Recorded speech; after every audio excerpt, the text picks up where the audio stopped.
Oke teman-teman, selamat datang di channel Ethical Hacking Indonesia. Di video kali ini kita akan membahas tentang dua hal. Yang pertama adalah IDORS.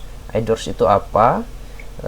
Itu adalah salah satu dari banyaknya kerentanan sebuah sistem yang terjadi pada sistem pemrograman yang tidak sempurna dalam memberikan hak autentikasi atau keamanan pada user. Oke.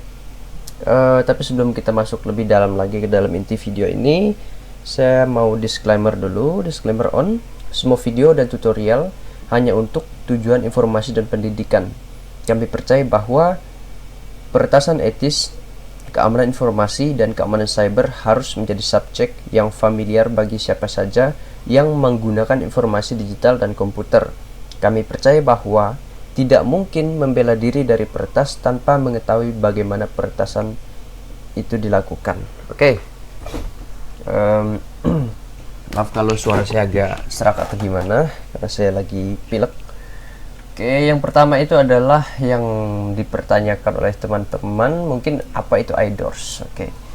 Jadi kalau kita lihat di mbah Google, ada di sini Insecure Direct Object Reference atau IDORS merupakan sebuah kerentanan keamanan yang disebabkan adanya broken authorization atau lemahnya keamanan dalam sistem proteksi atau autentikasi. Nah, kalau dari sini kurang lebih sama, cuman ini agak detail sedikit sih. Hal ini dapat terjadi saat aplikasi web atau antarmuka program atau interface program aplikasi menggunakan pengenal untuk akses langsung ke objek dalam database internal. Nah, ini permasalahannya di sini. Jadi dari interface ini, antarmukanya ini bisa langsung akses ke dalam database internal, tetapi tidak memeriksa kontrol akses atau autentikasi. Nah, jadi seperti apa? Apa yang dimaksudkan di sini? Jadi misalnya seperti ini, kita cari web yang kurang lebih itu saya buat aja perkiraan saja ya, memberikan pemahaman saja. Oke. Nano teks saja sebentar.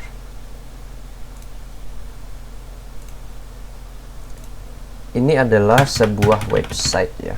Ini adalah sebuah website, misalnya https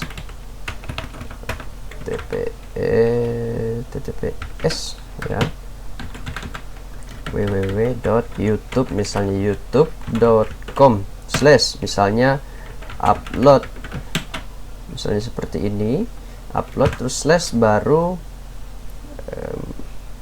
upload.php misalnya, terus user 1 ya.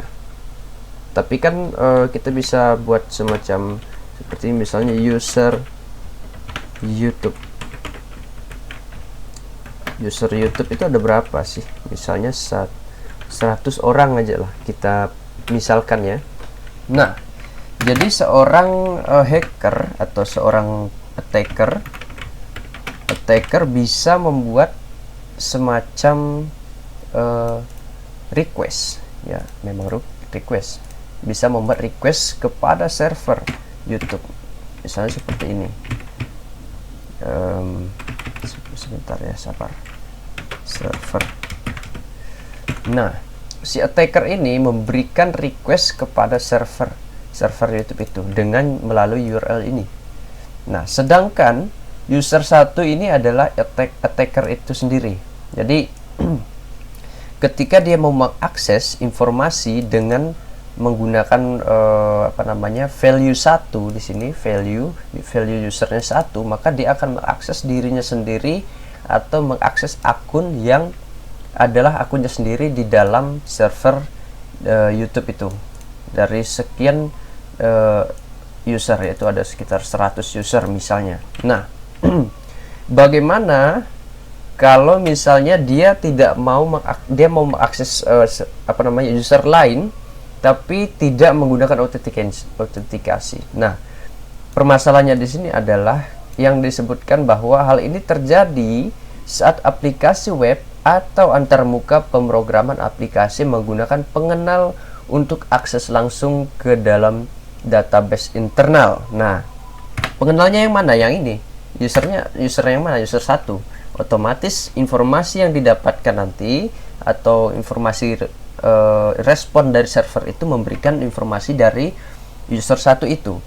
Tapi kalau misalnya kita lihat lagi di selanjutnya seperti ini misalnya, tetapi tidak memeriksa kontrol akses atau autentikasi. Nah, mengapa si attacker atau si hacker itu bisa mengambil informasi user 2? Misalnya dia mau mengambil informasi user 2, dia tinggal klik saja di sini 2. Maka informasi yang akan diberikan dari server YouTube ini maka itu akan mengandung informasi user 2, sedangkan si attacker ini adalah user 1. Nah, itu yang terjadi.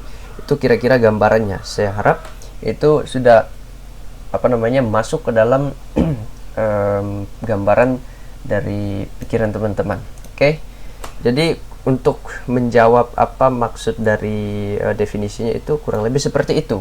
Cuman dalam iDoors ini sangat banyak sekali contohnya, tidak hanya di dalam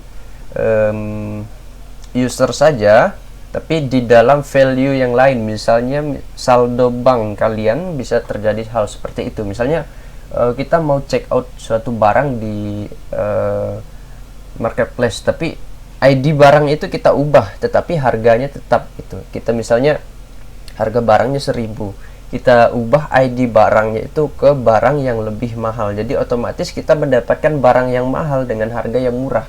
Nah, itu bisa juga terjadi. Itu adalah berbagai contohnya. Terus kalau misalnya skemanya seperti ini. Misalnya banksite.com account ID. Nah, ketika dia masukkan ID 4, maka dia mendapatkan respon dari database itu yang mengenai ID keempat. Kalau misalnya dia memberikan yang 5, maka dia juga mendapatkan yang 5 itu. Jadi itu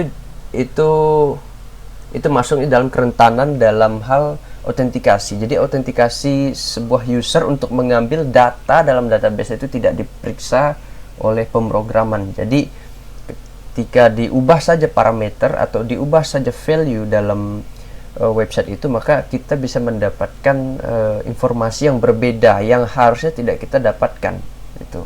Itu setelan dari servernya. Oke. Sebentar dulu guys. Oke, jadi kurang lebih seperti itu penjelasannya yang mengenai iDoors itu. Itu penjelasan singkatnya sih. Cuman kalau masuk ke dalam ranah seperti pemrogramannya itu nanti bisa kita bahas di sesi lain, dan nanti bisa kita lakukan pencarian menggunakan Burp Suite. Nah, di video ini ada dua hal yang mau saya sampaikan, adalah mengenai definisi, mengenai pemahaman mengenai iDoors itu sendiri. Nah, yang kedua adalah bagaimana cara kita menyiapkan alat tempur gitu. Bagaimana cara kita menyiapkan tools atau mempersiapkan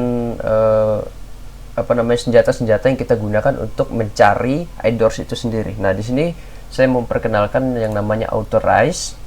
Authorize ini sendiri merupakan sebuah extension dari Burp Suite. Nah, dan di sini posisinya extension tersebut adalah free. Jadi teman-teman bisa mendownload, tapi dengan berbagai cara gitu. Karena di sini agak ribet, mungkin teman-teman yang pemula atau yang belum tahu mungkin mendapat informasi dari channel Ethical Hacking Indonesia mengenai cara menginstalnya, maka di sini saya akan memberitahu teman-teman bahwa begini toh caranya. Nah, yang pertama, karena saya sudah menginstalnya, maka ini tidak langsung ya, harusnya tidak langsung. Jadi teman-teman harus mendownload dulu, ada tulisannya di bawah itu Jython. Jadi teman-teman harus mendownload file Jython standalone ini ya, standalone, apalah itu, reinstall. Coba saya hapus dulu dari my data source Java environment desktop. Ini adalah file Python yang harusnya dibutuhkan sama si extender dari authorize ini. Jadi misalnya saya hapus ini, apa yang terjadi? Karena ini adalah posisinya di desktop dengan file Java-nya. Saya akan hapus.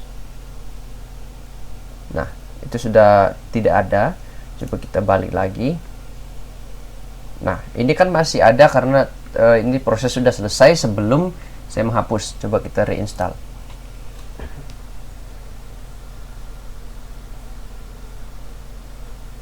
Kok bisa? Ntar dulu. Padahal sudah tidak ada. Oke, kita anggap saja kita akan menghapus. Harusnya ini nggak bisa, tapi mungkin dia terlanjur karena ini ya, karena belum terrefresh. Coba saya anggap saja ini tidak ada. Open.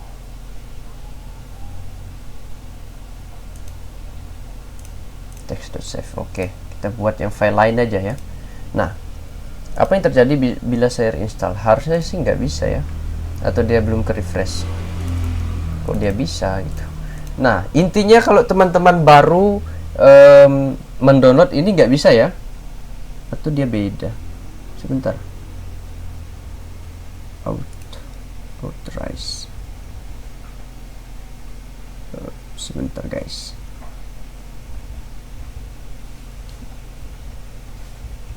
Authorize.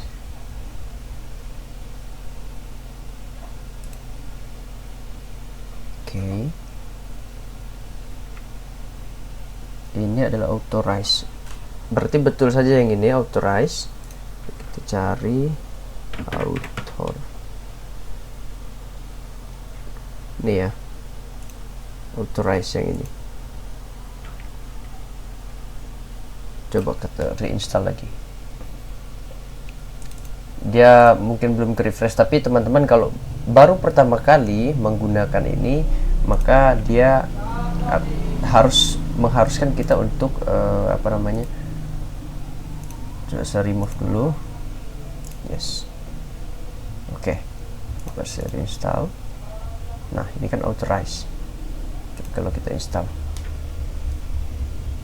dia mau masih. Oke. Sini juga nggak ada.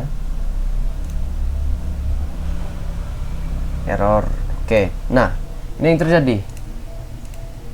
Dia akan error. Kenapa error? Kita lihat di sini Java-nya tidak ada file to load Python interpreter from Jython jar file. Jadi dia ini ya tidak ada. Jadi kita harus melakukan instalasinya dari awal. Nah, ini yang saya maksudkan. Kalau teman-teman baru menginstal, dia pasti nggak bisa. Bahkan di sini juga nggak ada authorize. Coba kita reinstall, harusnya nggak bisa dulu. Nah, nggak apa-apa, dia bisa. Cuman untuk menjalankan dia nanti tidak kelihatan atau tidak bisa. Oke. Jadi misalnya saya remove di sini, remove authorize, yes, remove. Ini sudah hilang semua. Dan dia minta install. Nah, teman-teman kalau mau menginstal harus download Jython. Nah, di sini ada yang namanya Jython. Teman-teman download dulu. Sebentar, ini agak nge-lag. Download getting start. Kita balik langsung ke download saja. Nah, kita bukanya yang di standalone. Apa yang dibacanya standalone? Jython. Nah, dia akan kita cari yang ini aja ya. Preview. Previous version. Versi terbarunya saja. Kita cancel. Oke. Saya menggunakan versi yang ini ya, yang paling atas. Kita klik dan download. Nah, di sini jar ya, harusnya jar. Ya, jar. Java. Nah, kita tunggu saja. Ini cara manual kalau misalnya teman-teman mau download Jython. Tapi kalau cara yang ini sih agak ribet, yang biasanya bakal menimbulkan error baru, dan kalau misalnya teman-teman tidak biasa dengan error, maka itu akan menjadi ribet lagi. Oke, jadi filenya ada di file download. Kita buka dulu file download kita.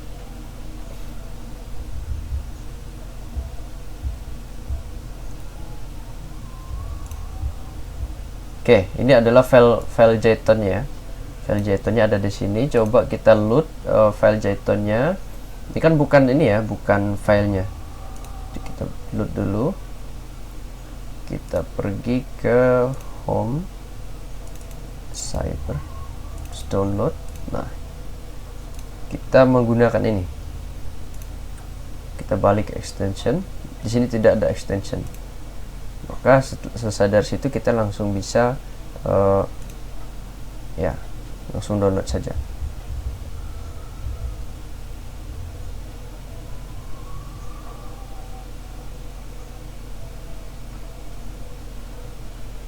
Ini prosesnya agak lama ya. Nah, sudah terdownload. Nah, di sini dia akan muncul di sini. Karena tadi kita reinstall, dia memang terinstall di sini. Cuman di sini kan tidak ada tadi. Nah, sekarang sudah ada. Kenapa sudah ada? Karena ada filenya di sini. Itu kalau nggak salah sih kemarin nyimpannya di sini ya. My data source. Bukan di situ. Saya akan pindahin aja dulu. Pindahin ke sini data source saya. Oke. Biar nggak hilang. Saya akan remove dulu. Sudah ada authorize py option, saya akan pindahin. Sudah hilang ya. Kita bisa pindah lagi ke dokumen, terus data source, terus Jython. Oke, kita balik, kita install.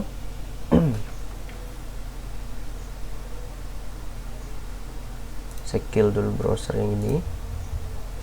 Nah, kita akan buka browser baru.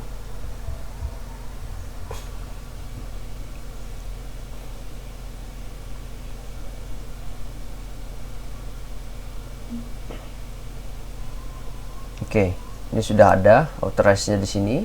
Nah, untuk penggunaannya nanti akan saya buat video video lagi untuk bagaimana cara menggunakan authorize ini untuk mencari IDOR. Nah, intinya di sini agak ada yang harus diperhatikan lebih dalam lagi gitu, karena ini kita harus lihat yang mana yang request awal, yang responnya yang mana, yang dimodifikasi yang mana gitu. Jadi tunggu saja videonya. Yang penting sekarang teman-teman sudah bisa menginstal authorize ini. Jadi teman-teman tidak usah lagi menggunakan yang namanya intruder.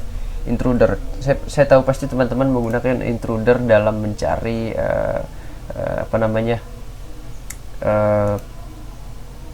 IDORs gitu. Kalau teman-temannya belum tahu authorize, pasti menggunakan intruder ini untuk mencari authorize gitu, dengan mengganti di sini, dan itu agak lama gitu. Nah, kalau misalnya kita pakai authorize ini, tinggal teman-teman copy saja di sini nanti cookie-nya atau apapun itu dalam bentuk cookie, bisa teman-teman tampilkan pastikan di sini. Baru ada beberapa teknik atau beberapa settingan yang harus teman-teman lakukan, terus turn on di sini, baru buka browser yang sudah terkoneksi dengan Burp Suite, langsung teman-teman refresh saja atau melakukan browsing saja di browser itu, maka ada beberapa informasi dan harus ada penjelasannya. Nanti saya akan jelaskan di video kedua. Dan video yang pertama ini adalah video pengenalan mengenai bug IDORs itu sendiri dan bagaimana cara menginstalnya. Untuk penggunaannya nanti akan saya buatkan di video selanjutnya, karena ini durasi kita sudah terlalu panjang. Oke, mungkin itu aja yang mau saya bahas di video kali ini. Terima kasih untuk teman-teman yang sudah menonton video ini sejauh ini, dan untuk teman-teman yang tidak sengaja menemukan video saya di beranda YouTube atau dimanapun itu, terima kasih karena kalian sudah mengklik atau kalian sudah mensupport channel saya. Jangan lupa like, comment, dan subscribe, karena subscribe ini gratis untuk teman-teman yang belum subscribe di channel Ethical Hacking Indonesia. Dan untuk teman-teman yang sudah mensupport channel saya dari dulu sampai sekarang, terima kasih karena luar biasa. Dengan bentuk support itu saya pun tahu bahwa kalian adalah orang yang luar biasa. Kalian masih mau belajar sampai hari ini. Sejauh ini kalian tidak menyerah gitu, oke? Karena saya tahu betul bagaimana proses kita memulai dari awal untuk terjun ke dunia cyber security, terus dunia hacking ini sangat kompleks urusannya, oke? Begitu aja yang mau saya bahas kali ini. Terima kasih teman-teman semuanya. See you in the next video.